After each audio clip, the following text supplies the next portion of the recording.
My daughter Maya adjusted her new hearing aid at the dinner table, her small fingers careful around the delicate device. She was 6 years old and still learning to navigate the world with her recent diagnosis. The audiologist had fitted it just 3 weeks ago and she was doing remarkably well with the adjustment. "What is that thing on her ear?" my sister Jennifer asked loudly, pointing across the table. "It looks like some kind of robot attachment." Maya's hand froze halfway to her water glass. My husband, David, tensed beside me, but I placed a gentle hand on his arm. "It's a hearing aid," I said quietly. "Maya has moderate hearing loss." "A hearing aid?" Jennifer laughed, looking around at our parents, our brother Tom and his wife, Catherine. "At 6 years old? Well, that's unfortunate," my mother said. "Have you considered less visible options?" "This is the most effective option for her development," I explained. "Development," my father repeated. "Is she going to need special accommodations?" "She's in a regular classroom," I said. "More equipment," Jennifer sighed. "This is what happens when you wait until your mid-30s to have children." Maya's face crumpled slightly. She understood more than they thought. The hearing aid amplified their cruel words perfectly. "That's enough," David said, his fork clattering against his plate. "Oh, don't be so sensitive," my father interjected. "Jennifer's just concerned. We all are. These things affect the whole family." "How exactly does Maya's hearing aid affect you?" I asked, keeping my voice level. "Well, there's the social aspect," my mother said delicately. "People notice. They ask questions. Your sister's children go to Westbrook Academy. They have friends whose parents know our family. It reflects on all of us." I looked at my niece and nephew, 12-year-old Sophie and 10-year-old Nathan, who were studying their plates in uncomfortable silence. Both attended the prestigious Westbrook Academy, where tuition ran $45,000 per year per child. "It's just a joke, Claire," my father added when I didn't respond. "Lighten up. You've always been too sensitive." Maya's eyes were filling with tears. She'd been so excited to come to family dinner, to show everyone her new device. "Maybe this is why Robot Girl doesn't talk much," Jennifer said to her wine glass. "The equipment doesn't work properly." David stood up abruptly, his chair scraping against the hardwood floor. The sound silenced the table. He walked calmly to the front door and opened it, standing beside it without saying a word. My father laughed nervously. "David, what are you doing?" David simply gestured toward the open door, his expression completely neutral. "Are you seriously asking us to leave?" Jennifer demanded, her voice rising. "Over a joke? This is ridiculous." "Out," David said quietly. It was the only word he spoke. I gathered Maya into my arms. She buried her face against my shoulder. "This is absurd," my mother protested, reaching for her purse. "We're your family." David remained by the door, silent. They left in a flutter of indignation, my father muttering about disrespect, Jennifer shooting wounded looks over her shoulder. My mother paused at the threshold. "You'll regret this," she said. When the door closed behind them, the house felt instantly peaceful. Maya lifted her head from my shoulder. "Are they mad at me?" she asked, her voice small. "No, sweetheart," I said, smoothing her hair. "They're wrong and they're going to learn that." David sat back down beside us, his hand finding mine. "I'm sorry," he said. "I know you wanted to handle it your way." "You did exactly right," I told him.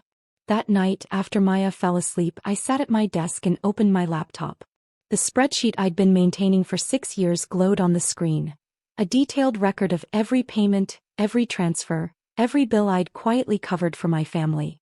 Westbrook Academy tuition for Sophie and Nathan, $90,000 annually, paid through an educational trust I'd established. My parents' country club membership, $18,000 annually. My father's luxury car lease, $1,400 monthly. My mother's preferred specialists, the ones outside her insurance network, approximately $3,200 monthly. Tom's business loan, the one that kept his struggling consulting firm afloat, $5,000 monthly. The company I'd founded, a medical device manufacturer specializing in audiology equipment, had gone public 2 years ago. The IPO had valued it at $1.8 billion. My shares alone were worth approximately $400 million. I'd kept this information private, living modestly, driving a 7-year-old sedan wearing department store clothes. I'd wanted my family to value me for who I was, not what I could provide. But they'd never valued me at all. I'd been the backup plan, the responsible one, the person who quietly fixed problems while they took credit for success and mocked my perceived failures. I opened my banking portal and began canceling automated payments.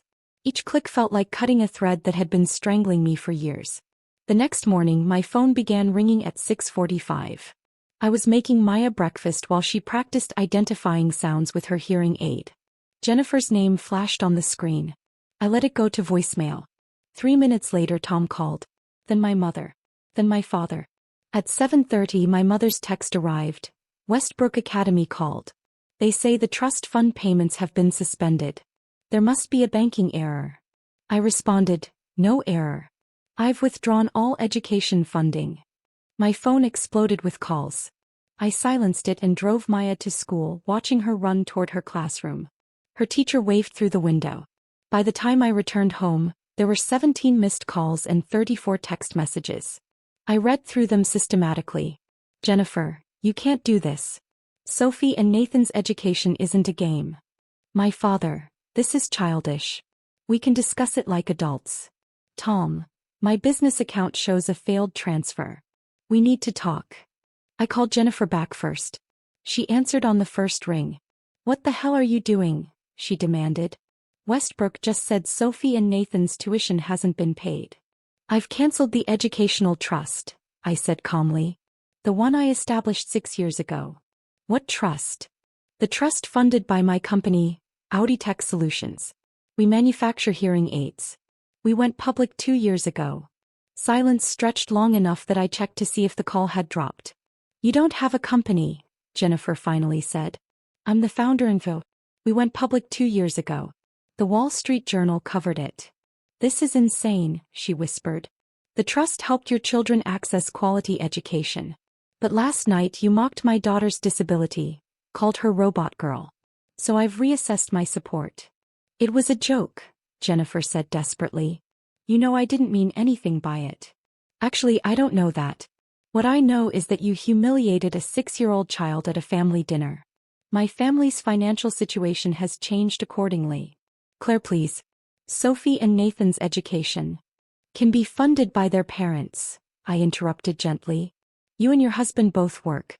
You have options. Public schools, scholarship applications, the same options you probably assumed I had when you were mocking my daughter's medical device.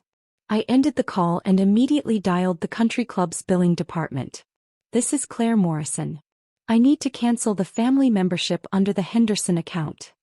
The representative pulled up the account. Mrs. Morrison, you're listed as the payment guarantor.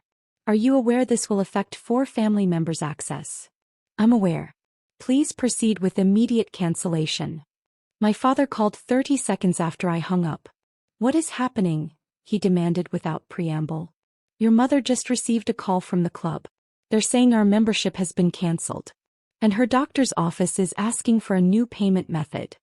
I've canceled all the recurring payments I've been making on your behalf, I explained. The country club membership, Mom's out-of-network specialists, your car lease, Tom's business support. All of it. You've been making payments? His confusion was genuine. What are you talking about? Dad, where did you think the money was coming from? Your insurance doesn't cover Mom's preferred oncologist. Your portfolio took major losses in 2020. Tom's consulting business operates at a deficit. I've been covering approximately $18,000 monthly in family expenses for the past 6 years. That's impossible, he said flatly. You don't have that kind of money. I have considerably more than that kind of money. I built a medical device company that revolutionized affordable hearing aid technology. We have contracts with 16 countries and supply chain partnerships with every major audiology clinic in North America. Last quarter's revenue was $230 million. I could hear him breathing, processing information that didn't fit his understanding of his disappointing daughter, the one who had never quite lived up to expectations. Why would you cancel our support over a simple misunderstanding? He finally asked. It wasn't a misunderstanding. Jennifer deliberately mocked Maya's hearing aid. You told me to lighten up when I objected. Mom suggested we hide Maya's medical device because it might embarrass the family socially. This wasn't an accident of poor phrasing. This was your collective decision to treat my child as a shameful burden. We didn't mean it that way, he protested weakly. How did you mean it, then? Explain to me the kind interpretation of calling a disabled child robot girl at a family dinner. He had no answer. The Westbrook tuition bills will arrive in 10 days, I continued. $90,000 for both children. The country club will bill Mom's account directly starting next month. Your car lease payment is due in 3 weeks. Tom's business loan installment is scheduled for the 15th. These are all your responsibilities now. Claire, be reasonable. We can't afford all of that. Then you'll need to make choices. The same choices you assumed I was making while raising a child with medical needs. Downsize your lifestyle. Use in-network doctors. Drive a more modest car. Explore public school options. These are all perfectly reasonable solutions you'd probably recommend to me. My mother grabbed the phone. Sweetheart, please. We love you and Maya. Last night was unfortunate, but we're family. Family doesn't mock a child's disability, I said quietly. Family doesn't suggest hiding medical equipment out of social embarrassment. Family doesn't assume financial struggles while benefiting from hidden support. We didn't know you were helping us financially, she said desperately. You never asked. You never wondered how a single mother with a medically complex child seemed so calm about bills. You built a narrative about my failures and stopped seeing the reality in front of you.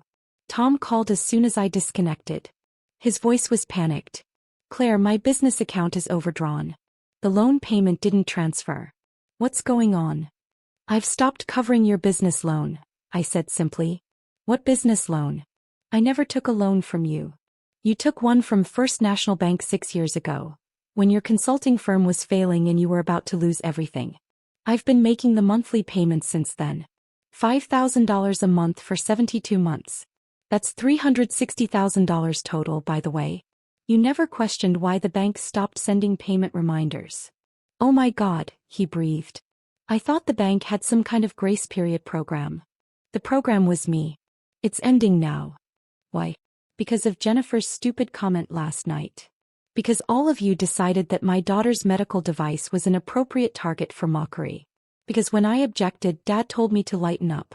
Because Mom suggested we make Maya's hearing aid less visible to protect the family's social standing. Because not one of you considered how your words affected a 6-year-old child. We'll apologize, Tom said quickly. We'll make it right. Apologies don't undo the damage. Maya cried herself to sleep last night. She asked me if she was broken, if her hearing aid made her less lovable. Those are questions no child should have to ask because their family mocked them at dinner. I ended the call and turned off my phone completely. The next few days brought a cascade of consequences. Jennifer withdrew Sophie and Nathan from Westbrook Academy and enrolled them in the local public school. My parents canceled their country club membership and started seeing in-network doctors. Tom's consulting business officially filed for bankruptcy protection, forcing him to take a corporate position he'd previously considered beneath him. My father sold his luxury car and bought a used sedan. My mother joined a regular gym instead of her private Pilates studio. The family group chat, once full of updates about vacations and social events, went completely silent. 2 weeks after the dinner, my mother showed up at my door. I let her in. I need to understand, she said. Why you never told us about your success. Would it have changed how you treated me? I asked. She considered this honestly. Probably. Yes. That's why I didn't tell you. I wanted you to value me as a person, not as a resource. We did value you, she protested. Name one time. She couldn't. You celebrated Jennifer's wedding. Tom's promotion. But when I finished my MBA, you said it was nice. When I founded my company, you asked when I'd get a real job. We were concerned, she said weakly. You were disappointed. And I accepted that. I built my company anyway. I became successful beyond anything you imagined. And I used that success to help you because I believe that's what family does. And we ruined it, my mother said, tears starting. By being cruel to a child. By showing me that no amount of help would earn genuine respect. That you'd mock my daughter's disability while cashing checks funded by the technology that helps her. My mother left without asking for the financial support to be restored. That surprised me. A month later, Maya came home excited about an art project. She'd drawn our family, me, David, and herself. No grandparents. No aunt or uncle. No cousins. Is this our family? I asked. Yes, she said confidently. The people who love me. She adjusted beautifully to her hearing aid. Her teachers reported significant improvement. She made friends who thought her hearing aid was cool. She was thriving without the weight of family judgment. And so was I. The money I'd been spending on my family, I redirected to a foundation supporting children with hearing loss. Scholarships for hearing aids, research grants, summer camps where kids with hearing devices could be themselves. My family's consequences continued. They downsized, adjusted, learned to manage with less. They learned what I'd been doing for years while they mocked my perceived failures. And Maya learned something more important. That her worth wasn't determined by people too small to see it. That her hearing aid wasn't a flaw to hide but a tool that helped her experience the world. That family means people who celebrate you, not people who tolerate you while benefiting from your success. The Henderson family image survived their financial adjustments. They just survived without my invisible support holding them up while they held me down.